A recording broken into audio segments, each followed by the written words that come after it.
February 3rd, 1637, the sun rose over Amsterdam, the wealthiest city in Europe. In the Grand Canal houses, merchants prepared for another day of trading. But this would not be an ordinary day. This was the day the world's first financial bubble would explode. At approximately 9 in the morning, a tulip trader named Jan van Goyen arrived at a tavern in Haarlem, just outside Amsterdam. He was there to sell futures contracts for tulip bulbs he did not yet own. The contracts promised delivery of Switzer bulbs in June. The asking price was 1,100 guilders per bulb. There were no buyers. Van Goyen lowered his price, 1,000 guilders. Still no buyers. He dropped to 800, then 600, then 400. Desperation set in. By noon, he was offering contracts at 100 guilders per bulb. Nobody would take them.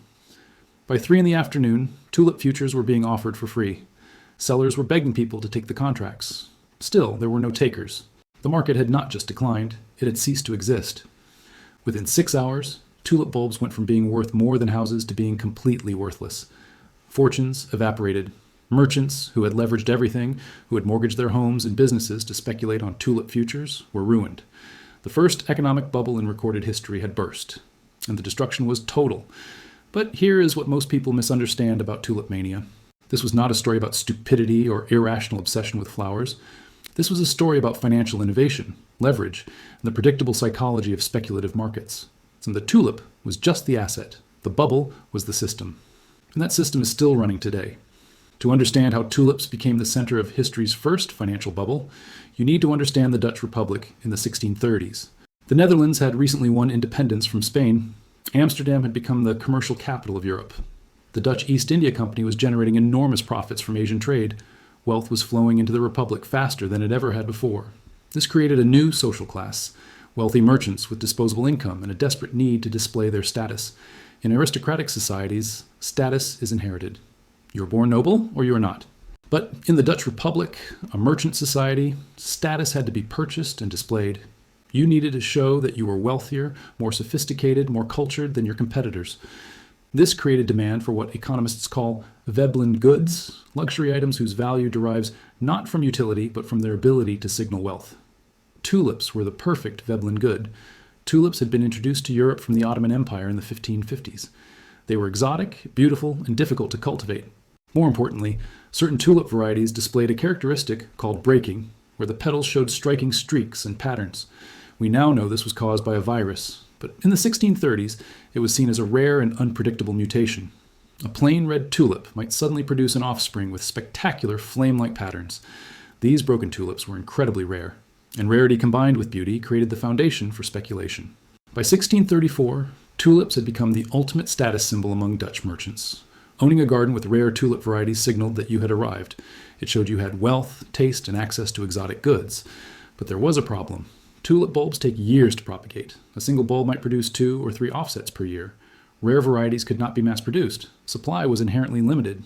Meanwhile, demand was exploding. Every successful merchant wanted rare tulips. But there were not enough to go around.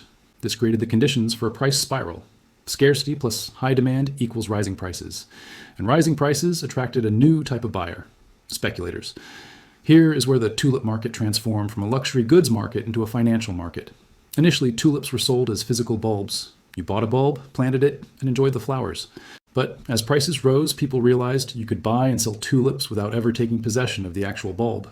Someone invented the tulip futures contract. Here's how it worked. In November, when tulip bulbs are planted, a buyer would contract to purchase a bulb in June, when it could be safely dug up. The buyer paid a deposit, typically 10 to 20% of the agreed price. The seller promised to deliver the bulb in 6 months. This created leverage. A speculator with 100 guilders could control a tulip worth 500 or 1,000 guilders. If the price rose to 1,500 guilders by June, the speculator could sell the contract for a massive profit without ever owning the actual bulb. Suddenly, you did not need to be a horticulturist to trade tulips. You just needed access to the futures market. And that market moved out of the merchant houses and into the taverns. This is the detail that historians often miss. Most tulip trading in 1636 and 1637 did not happen in formal exchanges or through established merchants. It happened in taverns and bars. Groups of traders would meet in a tavern, often called a collegia, and auction tulip futures. The auctioneer would offer a contract for a specific tulip variety with delivery in June. Bidders would compete. The highest bidder won. But here's the critical part. These were not cash transactions. The buyer did not pay the full price. They paid a small deposit and signed a contract, promising to pay the rest at delivery. This meant you could participate in tulip trading with almost no capital. You could buy contracts, wait for the price to rise, then sell to the next buyer before the delivery date. You never needed to pay the full amount. You just needed to find someone willing to pay more than you did. This is called the greater fool theory. You buy an overpriced asset not because you think it is worth the price, but because you believe a greater fool will buy it from you at an even higher price. And in late 1636, there were plenty of greater fools. By January 1637, tulip prices had reached absurd levels. A single bulb of Semper Augustus, the most prized variety, sold for 5,500 guilders. To put this in perspective, the average annual income for a skilled craftsman was about 250 guilders. One tulip bulb cost 22 years of wages. A Viceroy tulip sold for 3,000 guilders, enough to buy a large canal house in Amsterdam. A Switzer bulb went for 1,500 guilders. Even common varieties were selling for hundreds of guilders. People were mortgaging their homes to buy tulip futures. Farmers were selling land to speculate. Merchants were liquidating inventory to get into the market. Everyone knew the prices were irrational. But everyone also believed they could sell to someone else before the bubble burst. The greater fool was always one trade away, until February 3rd, 1637, when the greater fools disappeared. And what triggered the collapse is still debated. Some historians point to an auction in Haarlem where a large lot of bulbs failed to sell at reserve price. Others suggest that rumors spread that courts might not enforce tulip contracts, making them legally worthless. But the specific trigger does not matter. Bubbles do not burst because of external shocks. They burst because of internal mathematics. Here's the structural problem. The tulip futures market was built on leverage and the promise of endless price increases. Buyers were signing contracts they could only pay if they could sell to another buyer at a higher price. This is a Ponzi structure. It requires a continuous influx of new buyers. The moment new buyers stop entering the market, the entire system collapses because existing buyers cannot pay their obligations. On February 3rd, 1637, for reasons that are ultimately irrelevant, new buyers stopped appearing. Maybe it was fear, maybe it was saturation, maybe it was a sudden realization of absurdity. Whatever the cause, the moment demand stopped, the sellers panicked. And when sellers panic in a leveraged market, the collapse is not gradual. It is instant. Within hours, tulip prices fell 90%. By the end of the day, they had fallen 99%. By the end of the week, tulip futures were trading for less than the price of an onion. The destruction was not limited to speculators. The collapse created a contagion effect. Merchants who had sold goods on credit to tulip traders could not collect payment because the traders were bankrupt. Those merchants then could not pay their own creditors. Credit chains broke across the Dutch economy. Banks that had lent money against tulip collateral faced massive losses. Some failed. Others restricted lending, creating a credit crunch. The legal system was overwhelmed with cases. Thousands of tulip contracts were in default. Buyers refused to honor contracts for tulips now worth a fraction of the agreed price. Sellers demanded payment anyway. The Dutch courts made a critical decision. They ruled that tulip futures contracts were unenforceable gambling debts, not legitimate commercial contracts. This meant buyers could walk away without paying. This prevented even worse economic damage. If courts had enforced all contracts, thousands of families would have been financially destroyed, their homes and businesses seized to pay for worthless tulip bulbs. But it also created a moral hazard. Speculators learned that if the bubble was big enough and the collapse destructive enough, the legal system would bail them out. This lesson would be repeated in every subsequent bubble. The immediate economic damage from Tulip Mania was severe but localized. The Dutch economy recovered within a few years. The Dutch Golden Age continued. Amsterdam remained the commercial center of Europe, but the psychological and systemic lessons were ignored. What Tulip Mania proved was that financial markets, when detached from underlying fundamentals, can create self-reinforcing price spirals driven entirely by speculation and leverage. It proved that rational individuals, acting in their own self-interest, can collectively create irrational outcomes. It proved that greater fool theory works until it does not, and when it stops working, the reversal is catastrophic. And it proved that financial innovation, specifically the invention of futures contracts and leverage, can amplify both gains and losses to absurd extremes. Every one of these lessons has been relearned painfully in every major financial bubble since 1637, the South Sea bubble of 1720, the Mississippi bubble the same year, the railway mania of the 1840s, the 1929 stock market crash, the Japanese real estate bubble of the 1980s, the dot-com bubble of 2000, the housing bubble of 2008, and most recently, the cryptocurrency bubble of 2021. Let me show you the parallels because they are not coincidental, they are structural. In 1636, tulip futures contracts allowed speculators to control assets with minimal capital.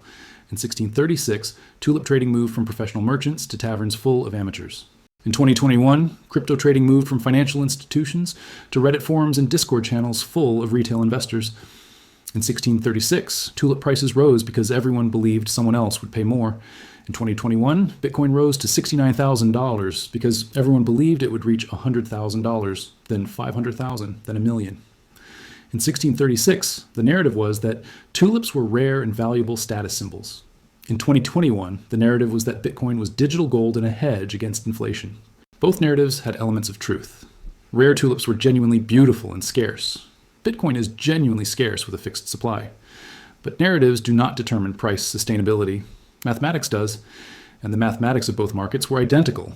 Exponential price increases driven by leverage, speculation, and greater fool theory. Prices completely detached from any reasonable valuation metric.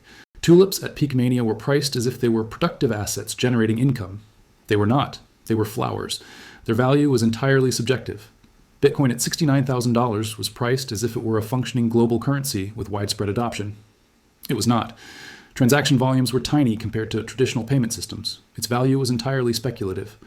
When the greater fools stopped appearing, both markets collapsed. Bitcoin fell from $69,000 in November 2021 to $16,000 by November 2022. A 77% decline, not quite the 99% collapse of tulips, but devastating nonetheless.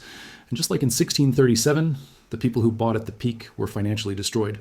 The people who sold near the top made fortunes. The transfer of wealth from late entrants to early participants is not a bug of speculative bubbles. It is the entire mechanism. Now let me tell you what is coming in 2026. The cryptocurrency market has not learned the lessons of Tulip Mania. Instead, it has created an even more leveraged, even more detached from reality speculative structure. As of 2025, there are thousands of cryptocurrencies, most with no underlying utility. There are NFTs, digital images selling for millions of dollars. There are DeFi protocols offering 10,000% annual returns, which is mathematically unsustainable. The entire structure is built on the same foundation as 1637 tulip futures, the belief that prices will continue rising and that someone else will buy at a higher price. But the mathematics of exponential growth in a finite world always resolve the same way. The greater fools eventually run out, and when they do, the collapse is not a correction, it is annihilation. In 1637, it took 6 hours for tulip prices to drop from peak to worthless. In 2296, when the next crypto collapse comes, it will take minutes. Because the structure is the same, only the speed has increased. Leverage, speculation, detachment from fundamentals, greater fool theory. These are not unique to any particular asset. They are the mechanics of every bubble. Tulips in 1637, railway stocks in 1847, internet companies in 2000, housing in 2008, crypto in 2021. The asset changes, the pattern does not, and the pattern always ends the same way.